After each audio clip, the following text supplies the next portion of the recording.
The UES Intrepid cut through the darkness of deep space, its crystalline hull refracting starlight in ways that made it nearly invisible to conventional sensors. Captain Sarah Chen stood at the bridge's main viewport, her dark eyes scanning the unfamiliar star patterns of the Theta sector. This far from Earth, everything felt different. Even the void itself seemed to hold its breath in anticipation. "Captain, we're picking up a distress signal," Lieutenant Maya Patil announced from her communications station. Her fingers danced across the holographic interface, translating the alien frequencies. It's not in any known format, but the universal distress markers are unmistakable. Chen turned from the viewport, her short black hair catching the soft blue light of the bridge displays. Source: approximately 2 light minutes out, bearing 035 Mark 12. Maya replied. "The signal's degrading. Whatever's broadcasting, it is losing power fast." Commander David Foster, Chen's XO, stepped up beside her, his weathered face creased with concern. "This far out, it has to be a first contact scenario. The Admiralty's orders were clear: observe and report only." Chen nodded slowly, remembering the lengthy briefings before the Intrepid's maiden voyage. Humanity had only recently achieved faster-than-light travel, and their existence remained unknown to the larger galactic community. The Intrepid's mission was to gather intelligence, not to announce humanity's presence to the cosmos. "Put it on speakers," Chen ordered. A haunting series of mathematical sequences filled the bridge, interspersed with what could only be described as musical notes of pure desperation. The crew listened in silence as the alien plea for help continued. "Dr. Harrison," Chen called to their xenolinguist, "your analysis." The older woman lifted her head from her station, her silver hair tied back in a neat bun. "It's sophisticated. The mathematical sequences suggest a highly advanced civilization. But there's something else." She paused, adjusting her readings. "The musical components, they're expressing emotion. Fear, primarily. Whatever's happening out there, they're terrified." The main tactical display suddenly flared to life. "Multiple contacts," Lieutenant Jack Torres announced from Tactical. 3 vessels surrounding what appears to be a research ship. Energy readings suggest weapons fire. The display showed 3 angular warships, their hulls covered in what looked like organic armor, circling a smaller vessel that bore no obvious weapons. The research vessel's elegant design spoke of scientific pursuit rather than military might. "The aggressors are using some kind of directed energy weapons," Torres continued. "The research vessel's shields are failing. Life signs aboard, approximately 200. Chen felt the weight of command settle onto her shoulders. The Intrepid was humanity's most advanced warship, incorporating reversed engineered technology from a crashed alien vessel found on Mars. They had advantages no one in the galaxy could predict. But revealing themselves here could change the course of human history. "Your orders, Captain?" Foster asked quietly. Chen watched as another blast struck the research vessel, its shields flickering weakly.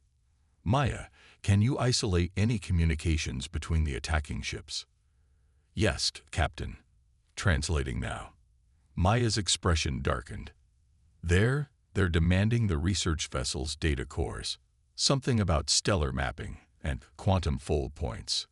The attackers are calling themselves the Crottle. Quantum fold points.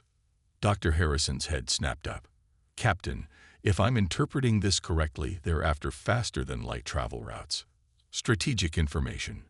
Another hit rocked the research vessel. Its engines sputtered, trying desperately to maintain distance from its attackers. Chen could almost feel the fear of the civilians aboard, scientists caught in someone else's war. "The Kreidel ships are charging weapons for a final strike," Torres reported grimly. "The research vessel won't survive another volley."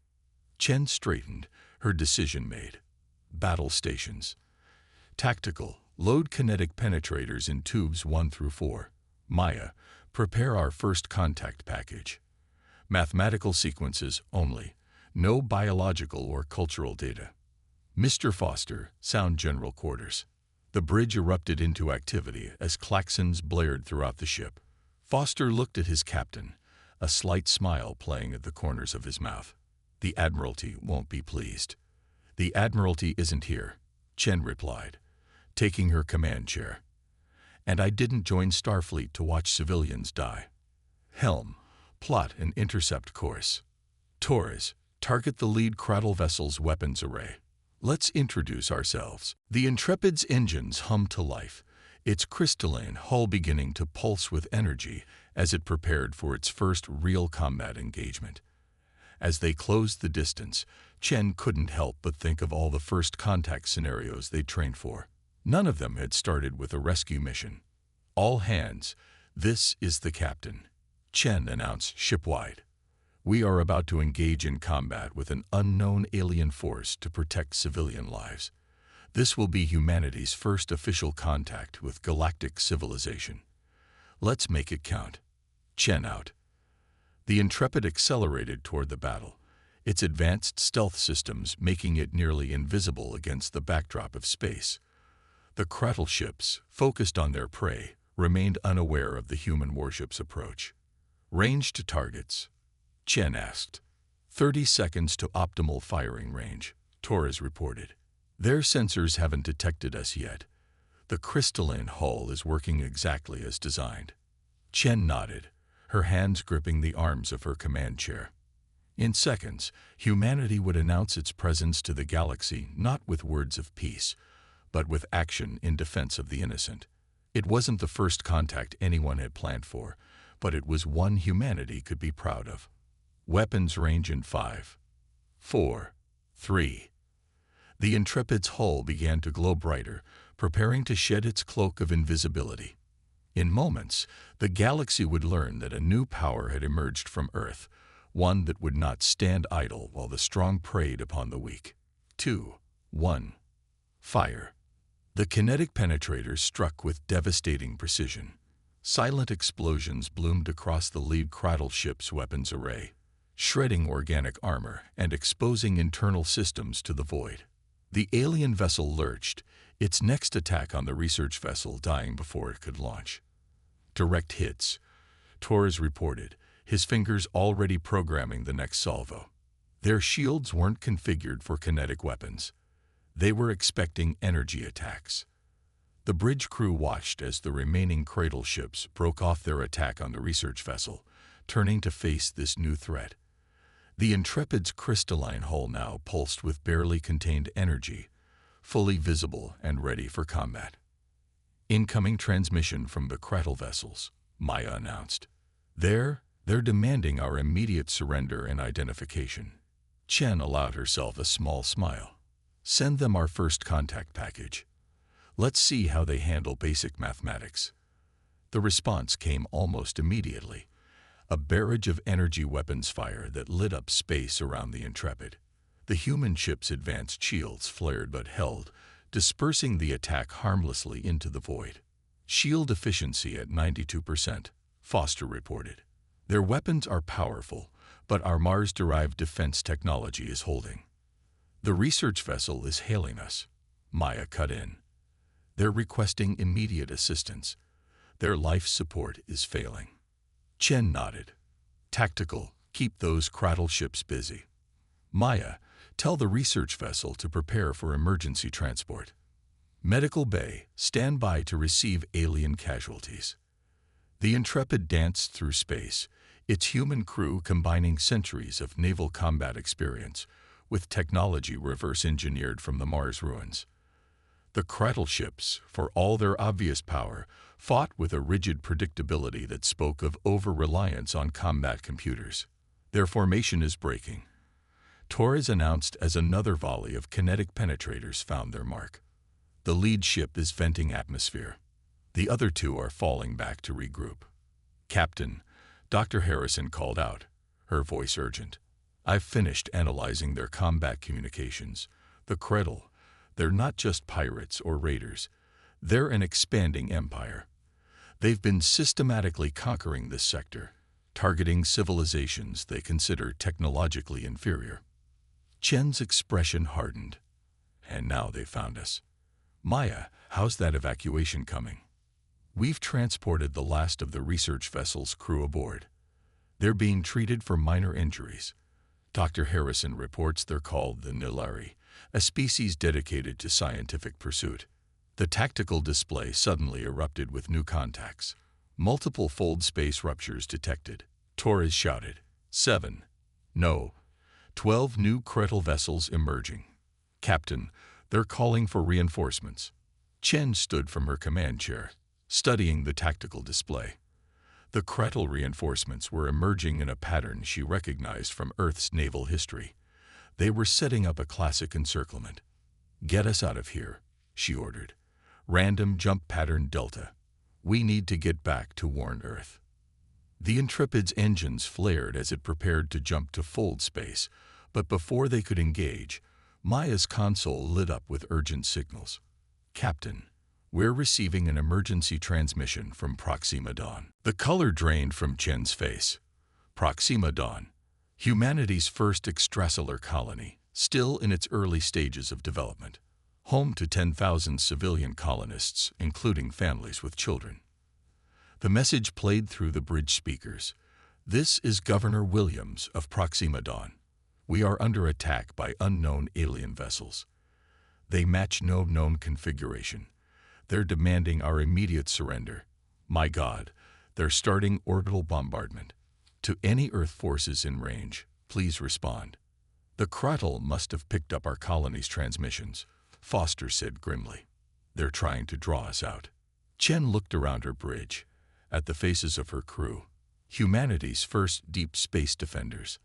They had trained for this, prepared for first contact scenarios, both peaceful and hostile. But now the lives of 10,000 colonists hung in the balance.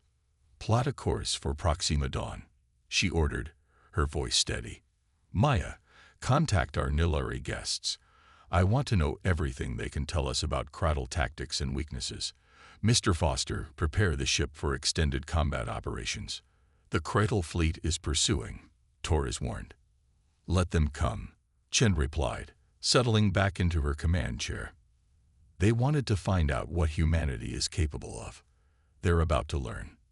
The Intrepid's engines growled to life as it accelerated toward fold space, leaving the damaged research vessel behind. The Kretel fleet followed, convinced they were chasing a retreating enemy. They didn't realize they were being led into humanity's first line of defense. As they prepared to jump, Dr. Harrison approached the command chair. Captain, from what I've learned from the Nilari, the Kretel have never been defeated. They believe their technological superiority makes them invincible. Then they've never met humans before, Chen replied.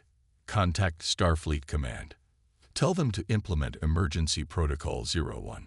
It's time to show the galaxy that humanity isn't as primitive as they think.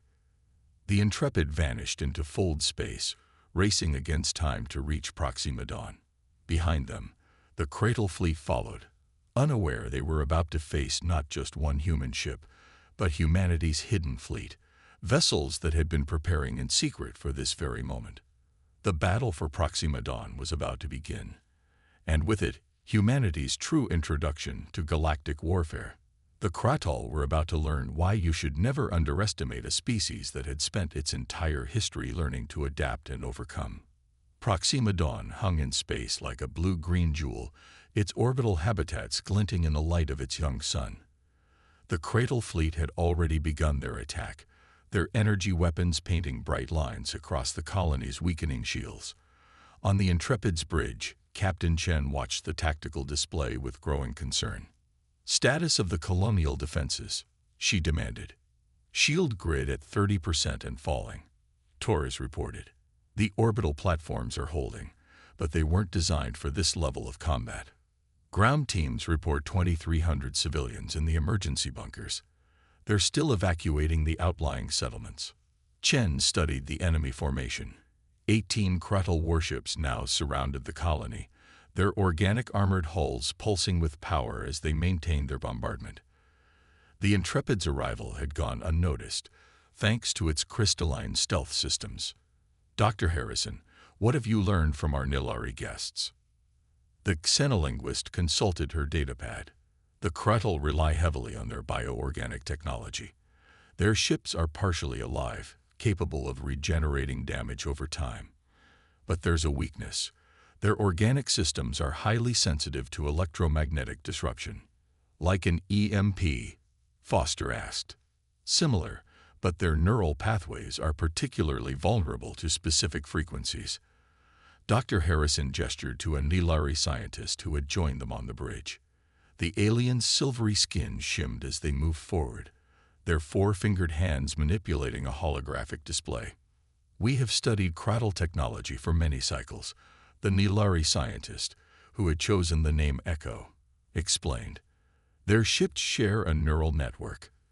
It makes them formidable when coordinating attacks, but it could make them vulnerable to a cascading systems failure," Chen finished. "Maya, how long until the rest of the fleet arrives?" "The nearest reinforcements are still 20 minutes out, Captain. Proxima Dawn's shields won't last that long." Chen straightened in her command chair. "Then we'll have to give them something new to think about. Mr. Torres, load the experimental quantum charges in all tubes. Dr. Harrison, work with Echo to determine the exact frequency that will disrupt their neural network. Foster, I need you to coordinate with the colony's defense grid." The bridge erupted into activity as the crew raced to implement their captain's orders.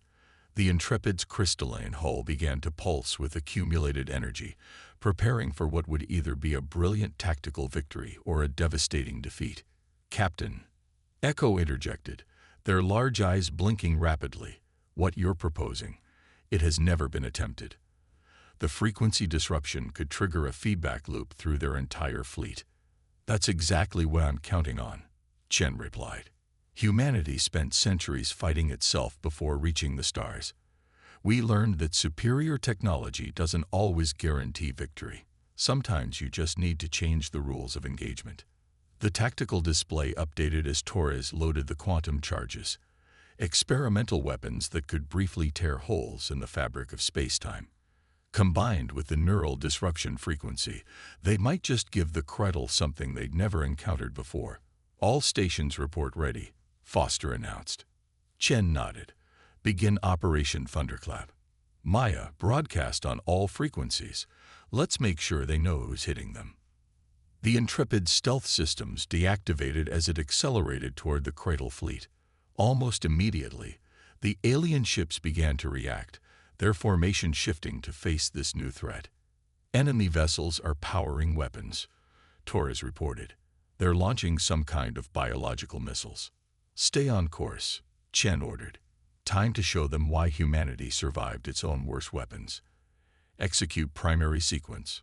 Now." The Intrepid fired its first salvo of quantum charges. The weapons detonated in a spectacular display, creating temporary rifts in spacetime that disrupted the cradle ship's formations. Simultaneously, Dr. Harrison and Echo activated their frequency weapon. The effect was immediate and devastating. The cradle ship's organic components began to spasm, their neural networks overwhelmed by the precisely targeted disruption. Ships that had been firing on the colony suddenly went dark, their biological systems thrown into chaos. "It's working," Torres exclaimed. "Their shields are fluctuating, weapons systems going offline. By God, they're actually trying to eat each other." The quantum rifts had confused the ship's organic components, while the neural disruption had convinced them that nearby vessels were threats. The mighty cradle fleet was literally turning on itself. "Colony shields are stabilizing," Foster reported. "The reduced fire is giving their generators time to recover." But the Kratal weren't finished. 3 ships, their commanders apparently having isolated their neural networks, broke formation and accelerated toward the Intrepid, weapons blazing. "Evasive pattern Delta," Chen ordered. "Torres, target their propulsion systems.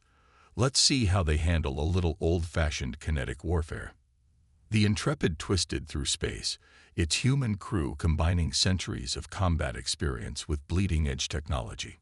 Kinetic penetrators once again proved their worth, punching through the cradle's energy shields to strike vital systems.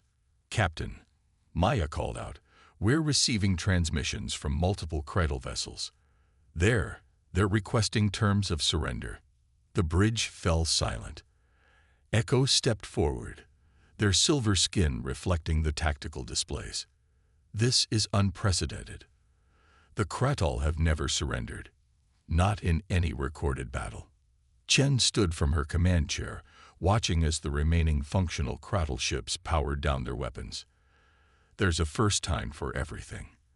And humanity just demonstrated something they've never seen before, the ability to turn their own technological advantages against them. Earth fleet signals they're 5 minutes out, Maya reported. Perfect timing, Chen replied.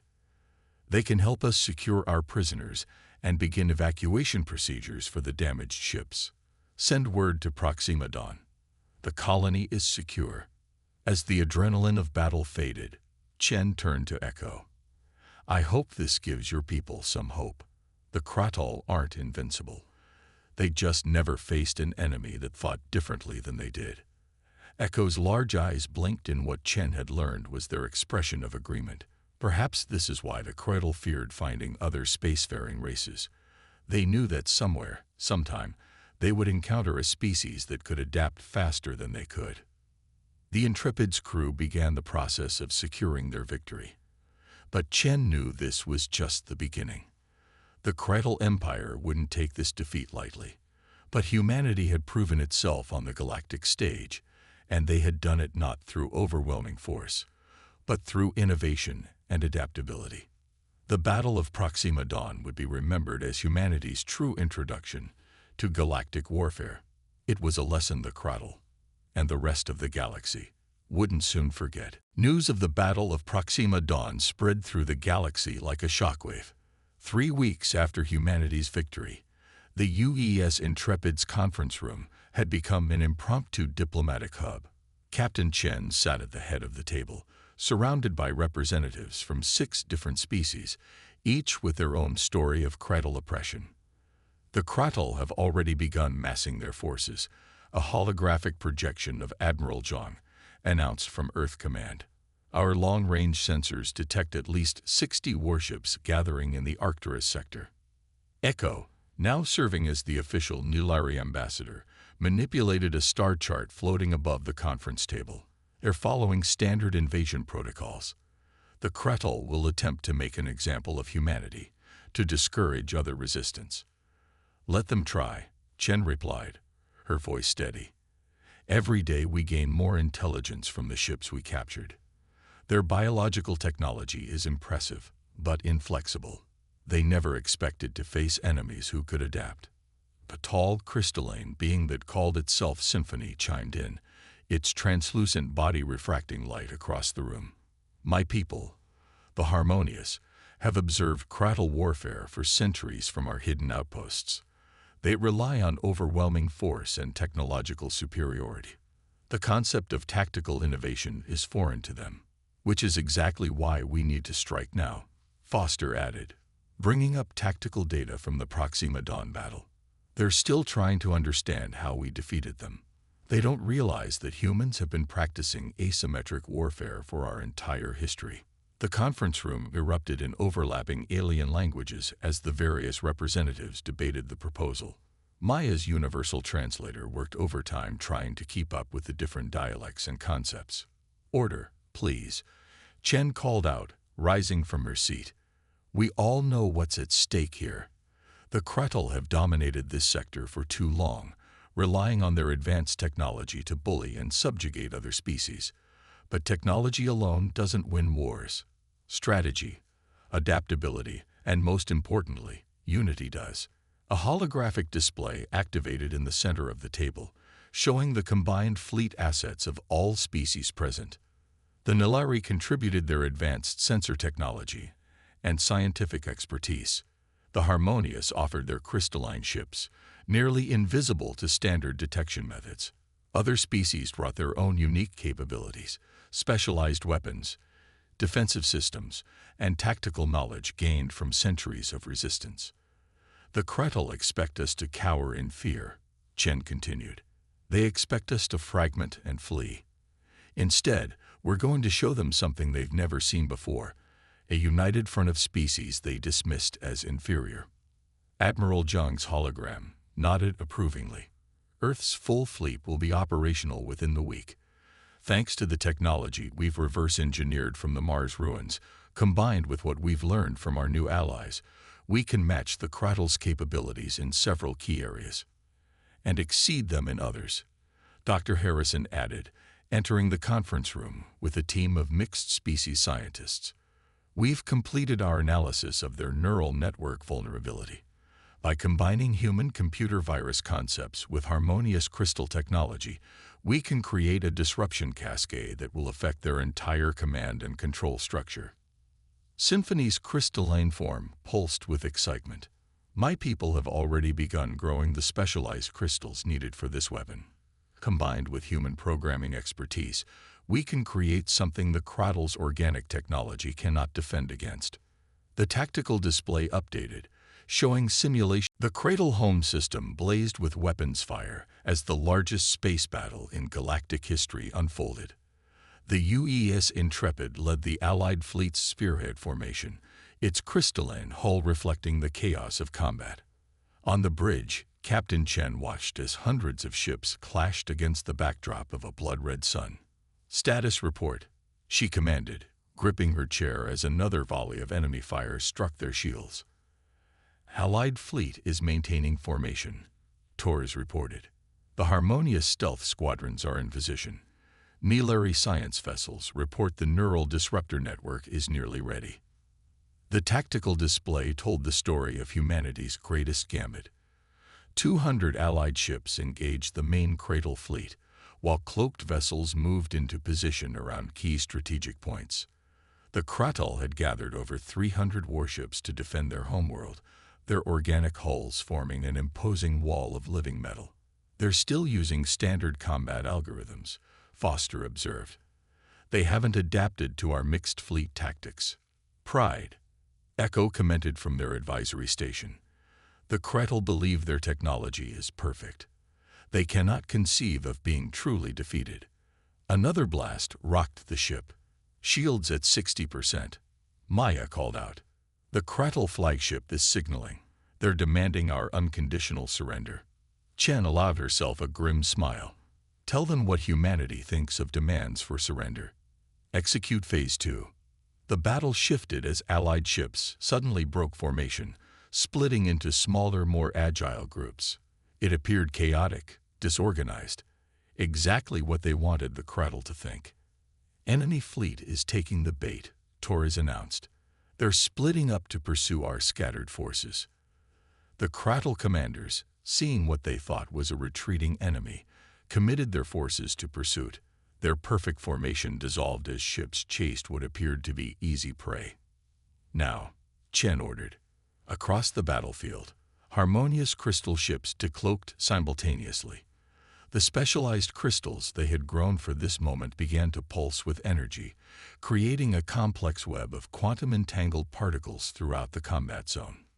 "Neural disruptor network is online," Dr. Harrison reported from her science station.